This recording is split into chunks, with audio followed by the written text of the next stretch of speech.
अस्सलाम वालेकुम guys, how are you? कैसे हैं आप? ठीक है, उम्मीद है कि आप लोग ठीक होंगे और आप मेरे चैनल पे आए होंगे आज मैट्रिसेस और डिटर्मिनेंट के लिए। आज हम सबसे पहले बात करेंगे मैट्रिसेस। मैट्रिसेस क्या होते हैं, मैट्रिसेस की टाइप्स क्या होती हैं और फर्दर इसके क्वेश्चंस के बारे में बात करेंगे। सबसे पहले मैं आपको बताऊंगी मैट्रिसेस होते क्या है। मैट्रिसेस क्या होते हैं कि कलेक्शन ऑफ रियल ऑब्जेक्ट्स। अच्छा, मैट्रिसेस क्या होता है? ये इसमें रोज और कॉलम्स होते हैं। हम इन चीजों, अपने जो रियल ऑब्जेक्ट्स होते हैं, अपनी मैट्रिसेस एंट्रीज होती हैं, इनको रोज और कॉलम की फॉर्म में लिखते हैं। फॉर एग्जाम्पल,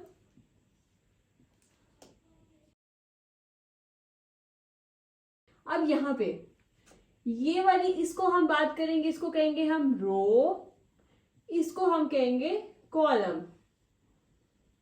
ये जो फुल है इसको कॉलम कहेंगे, इसको हम रो कहेंगे। अब इधर हम काउंट करेंगे कि हमारे पास 2 रोज हैं और 2 कॉलम। लिखने का क्या तरीका होता है कि सबसे पहले हम रो लिखेंगे और फिर कॉलम लिखेंगे। तो यहाँ पे हमारे पास कितनी रोज हैं? 2, और कॉलम कितने हैं? 2।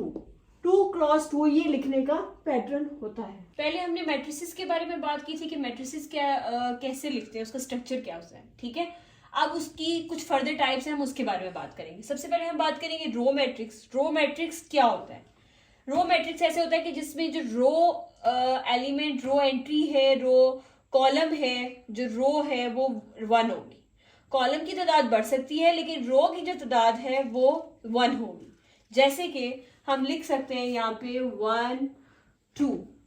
ओके, अब यहाँ पे देखें कि रो की एलिमेंट 1 है, कॉलम यहाँ पे ये वाला भी है, ये वाला भी है।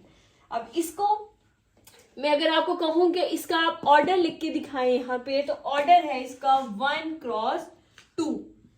ये 1 होने की वजह से ये क्या है? Row matrix. अब इसको कंपैरिजन अगर मैं कॉलम वाले से करूं, कॉलम में क्या होगा कि एक कॉलम होगा, रोज की तादाद कुछ भी हो सकती है, तो हम उसको क्या कहेंगे? Column matrix. जैसे कि 1 2, ठीक है। नंबर 1 रो 1 आ गई, रो 2 आ गई, और कॉलम की तादाद कितनी है? 1। तो अब इसको ऑपरेशन अगर आप लिखवाएं तो देखिएगा ये होगा 2 क्रॉस 1। यहां पे 1 होने की वजह से ये हमारा कॉलम मैट्रिक्स बनेगा। अब हम बात करेंगे स्क्वायर मैट्रिक्स में। स्क्वायर मैट्रिक्स में होगा कि नंबर ऑफ रोज और नंबर ऑफ कॉलम की तादाद बराबर होगी। यहां पे अगर आप देखें तो row number 1, row number 2, column number 1, column number 2। Okay, तो अगर आप इसका ऑर्डर मुझे लिखवाएं तो ये बनेगा 2 क्रॉस 2, 2 रोज 2 कॉलम। इसी तरीके से अगर 3 क्रॉस 3 का मैट्रिक्स ले, 3 रोज 3 कॉलम होगी, तो इसको हम क्या कहेंगे? Square matrix. और हमारे आगे ज्यादातर सारे क्वेश्चन में हम स्क्वायर मैट्रिक्स का यूज करेंगे। ओके, अब आ जाए रेक्टेंगुलर मैट्रिक्स पे। रेक्टेंगुलर मैट्रिक्स में क्या होगा?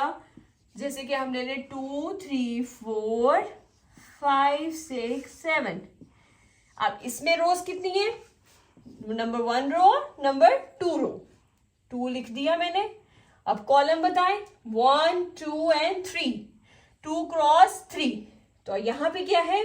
2 क्रॉस 3 का मैट्रिक्स है, तो इसमें रोज और कॉलम की तादाद बराबर नहीं है, तो इसलिए हम इसको रेक्टेंगुलर मैट्रिक्स कहेंगे। अब हम बात करेंगे नल मैट्रिक्स की। नल मैट्रिक्स क्या होता है कि इस मैट्रिक्स में जितनी भी रोज या कॉलम्स होंगी उनकी एंट्री 0 होंगी, लाइक 0। ना इसका ऑर्डर क्या है? 1 क्रॉस 1, 2 क्रॉस 2 में,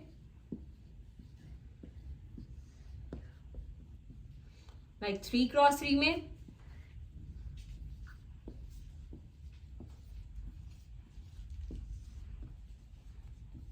तो इस मैट्रिक्स को आप 0 मैट्रिक्स नहीं कह सकते, इस मैट्रिक्स को आपने नल मैट्रिक्स कहना है। ये एमसीक्यूज में बहुत दफा पूछा जाता है पेपर पॉइंट ऑफ व्यू से, तो इसको इसलिए मैंने बताया गया कि जो नल मैट्रिक्स होता है वो 0, इस तरह से इस मैट्रिक्स को हम नल मैट्रिक्स कहेंगे। अब इसके बाद हम बात करेंगे ट्रांसपोज ऑफ मैट्रिक्स की। ट्रांसपोज ऑफ मैट्रिक्स, अब हमने एक मैट्रिक्स ले लिया ए जो 2 क्रॉस 2 का है, जो इसको हम स्क्वायर मैट्रिक्स कहेंगे, ठीक है। अब हमने ट्रांसपोज को डिनोट किस तरह करना है? कैपिटल ए लिख के उसके ऊपर स्मॉल टी, ये ट्रांसपोज लिखने का तरीका है। ट्रांसपोज में हमने क्या करना है, अपनी रोज को कॉलम में चेंज करना है, एंट्रीज को, और कॉलम्स की एंट्रीज को रो में चेंज करना है। लाइक जो हमारी रो नंबर 1 थी 5 4, इसको हमने अपना कॉलम नंबर 1 बनाना है। इसको देखें आप 5 4, एंड अब हमने यहाँ पे इसको कॉलम के थ्रू में लिखना है 5 4। जो नंबर 2 रो थी 3 2, इसको अब हमने कॉलम की शक्ल में लिखना है 3 2। ऑर्डर तो वैसे के वैसे ही रह गया क्योंकि हमने स्क्वायर मैट्रिक्स लिया था, बट हमारी एंट्रीज चेंज हो गई है। इसके अलावा अगर मैं आपको दूसरी एग्जांपल ले लूं, लाइक एक और मैट्रिक्स बी मैट्रिक्स ले लेते हैं, 2 3 4 5 6 8। ओके, अब बी के ऊपर टी, बी ट्रांसपोज इस तरह डिनोट करेंगे। इसकी रो को, पहली रो को हमने पहले कॉलम की शक्ल में लिखना है 2 3 4। दूसरी रो को कॉलम की शक्ल में लिखे 5 6 8। अब आपको सही समझ लग जाएगा। अब पहले वाले में देखें तो हमारा ऑर्डर था 2 क्रॉस 3 का, अब हमारा ऑर्डर है 3 क्रॉस 2 का। तो हमारा ऑर्डर चेंज हो गया है और ये हमारा बी का ट्रांसपोज है। ओके स्टूडेंट, इसके बाद हम ये बात करेंगे सिमेट्रिक और स्क्यू सिमेट्रिक क्या होता है। ठीक है, इसमें ट्रांसपोज का रिलेशन था, इसलिए मैंने सबसे पहले आपको ट्रांसपोज के बारे में बताया। अब आगे सिमेट्रिक और स्क्यू सिमेट्रिक में बात करते हैं। सिमेट्रिक क्या होता है? सिमेट्रिक में ऐसे होता है कि अगर आपके पास अगर एक ए मैट्रिक्स दे दिया जाए, अगर आप उसका ट्रांसपोज लो और वो दोबारा उसी मैट्रिक्स के बराबर आ जाए, तो वो उस मैट्रिक्स को हम कहेंगे सिमेट्रिक मैट्रिक्स। अब जैसे कि मैंने यहाँ पे एग्जांपल ले लिया, ए मैट्रिक्स है मेरे पास, किस ऑर्डर का है? 3 क्रॉस 3 का है। ठीक है, अब मैं इसका ट्रांसपोज लूंगी। ट्रांसपोज देने में आप लोग भी अब साथ साथ ट्रांसपोज लेती करें, ताकि इस तरह आप लोगों की भी प्रैक्टिस हो जाया करे। ठीक है, सिर्फ वीडियोस ना देखिएगा, प्रैक्टिस भी जरूर करनी है आप लोगों ने। जहां से बोरिंग लगे या कुछ भी हो, प्लीज डाइवर्ट हो जाया करें, थोड़ी देर ब्रेक ले लिया करें, लेकिन वीडियो को बार बार देखा करें। जो क्लिप समझ आ गए दोबारा वापस हो जाया करें, लेकिन एक छोटी छोटी चीजों को ध्यान में जरूर रखा करें। अच्छा, अब इधर आप देखें कि अगर मेरा फर्स्ट रो था, हम ट्रांसपोज कैसे लेते थे? हमने अपनी फर्स्ट रो को फर्स्ट कॉलम बना देना। बनाए मेरे साथ अब आप लोग भी, 1 2 3। सेकेंड रो को अब हम लेंगे 2 -1 4। थर्ड रो को लेंगे 3 4 0। जैसे कि आपको पता है कि ये एक स्क्वायर मैट्रिक्स था, क्योंकि 3 क्रॉस 3 का था, ऑर्डर सेम थे। और अब हम अपनी एंट्रीज को मैच करते हैं, ए और ए ट्रांसपोज को, तो वो भी बराबर आ गए। तो ये मैट्रिक्स हमारे पास कौन सा है? सिमेट्रिक मैट्रिक्स है। इसके बाद हम बात करेंगे स्क्यू सिमेट्रिक क्या होता है। स्क्यू सिमेट्रिक मैट्रिक्स में क्या है कि जो हमारा ए ट्रांसपोज है वो किसके बराबर है? -a of matrix. ठीक है, माइनस ऑफ मैट्रिक्स। अब यहाँ पे मैंने लेट्स सपोज ले लिया ए मैट्रिक्स। ठीक है, जिस तरह पहले हम ए ट्रांसपोज लेते हैं, हम सबसे पहले ए ट्रांसपोज लिखेंगे, अपनी रो एंट्रीज को कॉलम में लिखेंगे। इसका ऑर्डर भी 3 क्रॉस 3 का है। आप लिखवाएं मेरे साथ कि अपनी फर्स्ट रो को फर्स्ट कॉलम बनाते हैं हम, 0 2 3। अब सेकेंड रो लेते हैं, -2 0 1। अब जो भाई थर्ड रो थी उसको कॉलम की शक्ल में लिखते हैं, -3 -1 0। ये हमारे पास 3 क्रॉस 3 ऑर्डर का ए ट्रांसपोज ले लिया। अब अगर मैं इसे ए के साथ कंपेयर करूं तो देखें कि first entry same, second entry 2 है, यहाँ -2 है, थर्ड एंट्री 3 है, यहाँ -3 है। सेकंड रो में आ जाए, -2, यहाँ पे 2 है, 0 0 सेम, 1 है, यहाँ माइनस है। थर्ड रो में फर्स्ट एंट्री देखिए, -3 है, यहाँ पे 3 है। सेकेंड एंट्री क्या है? -1 है, यहाँ पे 1। तो इन समय आपने कंक्लूड कर लिया होगा कि हमें माइनस कॉमन लेना पड़ेगा। तो यहाँ पे हम लेते हैं 0 2 3 -2 0 1 -3 -1 0। ये किसके बराबर आ जाएगा? -a के। मतलब कि हमारा जो ए ट्रांसपोज है वो इक्वल हो जाएगा -a के। यहाँ से प्रूफ क्या हो गया कि ये हमारे पास जो ए मैट्रिक्स है वो क्या है? Skew symmetric. अब यहाँ पे हम बात करेंगे डायगोनल मैट्रिक्स के बारे में कि डायगोनल मैट्रिक्स क्या होता है। ठीक है, इसमें हम एक मैट्रिक्स लेते हैं, लेट कर सपोज करें ए, और ये है 2 0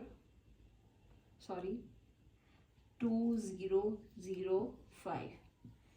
अब डायगोनल की क्या प्रॉपर्टी होती है कि डायगोनल में एटलीस्ट वन जो डायगोनल एंट्रीज होती हैं उनका नॉन जीरो होना ज़रूरी है और नॉन डायगोनल एंट्रीज को ज़ीरो होना चाहिए, ठीक है। अब सबसे पहले बात करेंगे डायगोनल एंट्रीज कौन सी होती हैं। तो ये जो क्रॉस में होती हैं ना, इनको हम डायगोनल कहते हैं, और जो ये बाकी रिमेनिंग वाली हैं इनको हम कहेंगे नॉन डायगोनल एंट्रीज, ठीक है। अब जो हमारी डायगोनल एंट्रीज है यहाँ पे दोनों ही पॉजिटिव हैं, लेकिन ज़रूरी नहीं है कि दोनों ही समथिंग ज़ीरो या वन हो, कुछ भी हो। एटलीस्ट वन जो हमारे पास डायगोनल एंट्रीज है वो नॉन ज़ीरो होनी चाहिए, बाकी ज़ीरो हो सकती है, उसमें कोई मसला नहीं है। जैसे कि अगर यहाँ पे 5 की जगह पे मैं 0 कर दूँ तब ये डायगोनल मैट्रिक्स है, क्योंकि यहाँ पे 2 हमारे पास नॉन ज़ीरो है। तो एक का डायगोनल एंट्रीज में नॉन ज़ीरो होना मस्ट है, जो नॉन डायगोनल एंट्रीज है वो 0 होंगी। ये हमारे पास एक डायगोनल मैट्रिक्स होता है।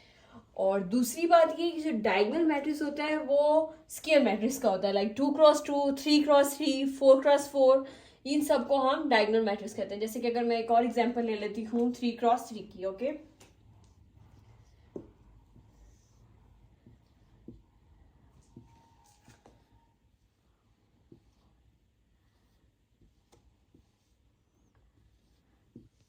अब यहाँ पे आप ले लें तो इसकी डायगोनल एंट्रीज कौन सी बन रही हैं,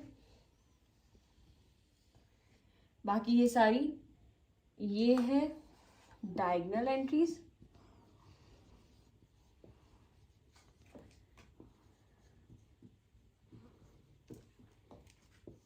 तो ये वाला रेक्टेंगल टाइप बनेगा, ये वाला बनेगा, इसको हम कहेंगे नॉन डायगोनल, ठीक है। तो ये ऐसा मैट्रिक्स जिसमें diagonal entries at least one non zero हो, तो उस मैट्रिक्स को हम डायगोनल मैट्रिक्स की बात करेंगे। अब हम बात करेंगे आइडेंटिटी मैट्रिक्स के बारे में, ठीक है। आइडेंटिटी मैट्रिक्स ऐसा होता है कि इसकी जो डायगोनल एंट्रीज होगी वो 1 होगी, ठीक है। उसका 1 होना लाजिम है, डायगोनल एंट्रीज में 1 होगी, ओके। जैसे कि अगर एक मैं मैट्रिक्स लेती हूँ A 2x2 का, तो उसकी डायगोनल एंट्री सबसे पहले मैं लिखूंगी, तो ये मेरे पास आइडेंटिटी मैट्रिक्स। ये बहुत एमसीक्यूज आता है, ये भी आइडेंटिटी मैट्रिक्स है। अब इसकी आप कहेंगे कि इसकी नॉन डायगोनल एंट्रीज नहीं है। अब ये है तो 1x1 का ना, नंबर ऑफ रोज और कॉलम तो बराबर है, तो ये स्क्वायर मैट्रिक्स हुआ। इसकी नंबर ऑफ रोज और कॉलम 1 है, और इसकी नॉन डायगोनल एंट्रीज को देखा नहीं जाएगा। जब 1 एंट्री हो और वो 1 हो तो ये आइडेंटिटी मैट्रिक्स है, ओके। और 3x3 में अगर हम बात कर लें,